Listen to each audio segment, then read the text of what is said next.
You have been emperor for 15 years. You have commanded armies, survived plagues, buried children, and managed the most complex government in the ancient world. And you still write in your journal every night, asking yourself if you are becoming a good man. Welcome back to StoicForge. This is episode 4 of our Meditations audiobook series. Book 4 is where Marcus Aurelius turns inward in a different way. Not to the opinions of others, as in Book 3. Not to the urgency of time, as in Book 2. But to a question that most people spend their entire lives avoiding. What am I actually made of? He opens with this. Nowhere can man find a quieter or more untroubled retreat than in his own soul. His own soul. Not a villa in the countryside. Not a quiet evening. Not a vacation from the demands of empire. The quietest place in existence, the one available to him always, on any battlefield, in any court, in any crisis, was inside. The Stoics called this retreat the inner citadel. But Marcus doesn't dwell on the concept. He asks the harder question beneath it. Is there anything worth retreating to? Because an inner citadel is only as valuable as the character it protects.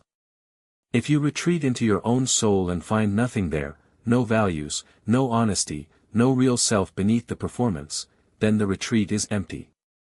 This is what Book 4 is really about. Not the philosophy of character. The practice of it. The impediment to action advances action. What stands in the way becomes the way. This line, perhaps the most quoted in all of the Meditations, appears in Book 4 not as motivation, but as diagnosis. Marcus wasn't writing about obstacles in the abstract. He was writing about himself. He was describing what he had watched happen in his own life, that every time he encountered resistance, from his own weakness, from his advisors, from the intractable problems of an empire, the resistance itself was the material he had to work with. Not around. Through. The obstacle is not separate from the path. The obstacle is the path. He had watched men crumble when things got hard. He had watched others grow harder than before. And he had concluded, through decades of observation, that the difference was not talent, or luck, or circumstance. The difference was what they were made of. And what are we made of? Not titles. Not wealth. Not what we have accomplished. Not even what we intend to do. We are made of what we actually do when things go wrong. You have power over your mind, not outside events. Realize this, and you will find strength. Marcus wrote this to himself. Not as inspiration. As instruction.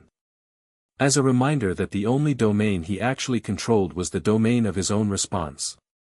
And that in that single domain, narrow as it seems, lies everything that matters.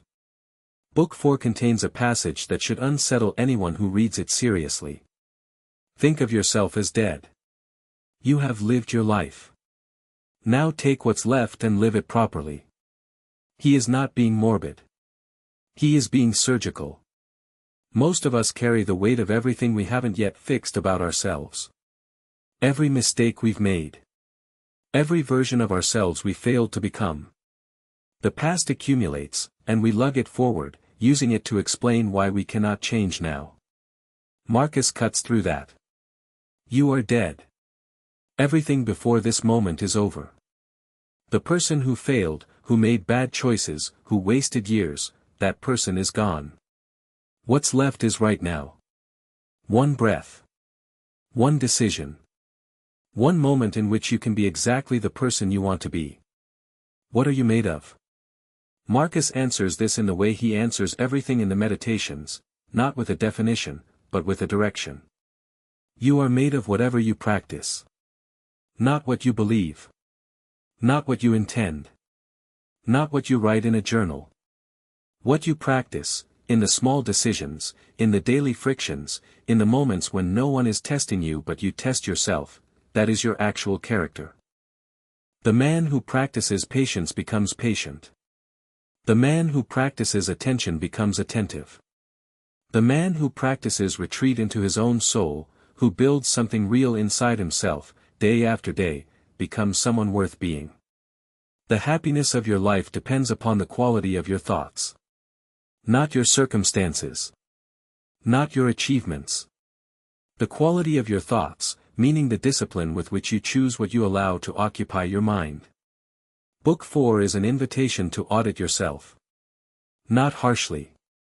Not with contempt for who you have been. But honestly. What do you actually practice? Not what do you value in the abstract, but what do you do, day after day, in the specific texture of your real life? That is what you are made of.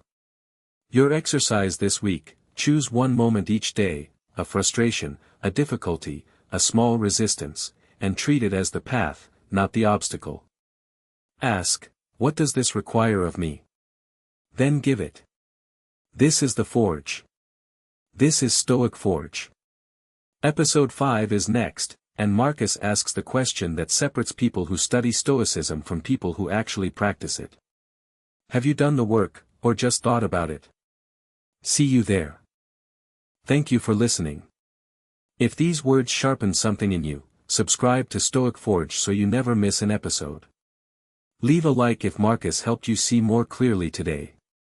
Episode 5 is next, the work before you.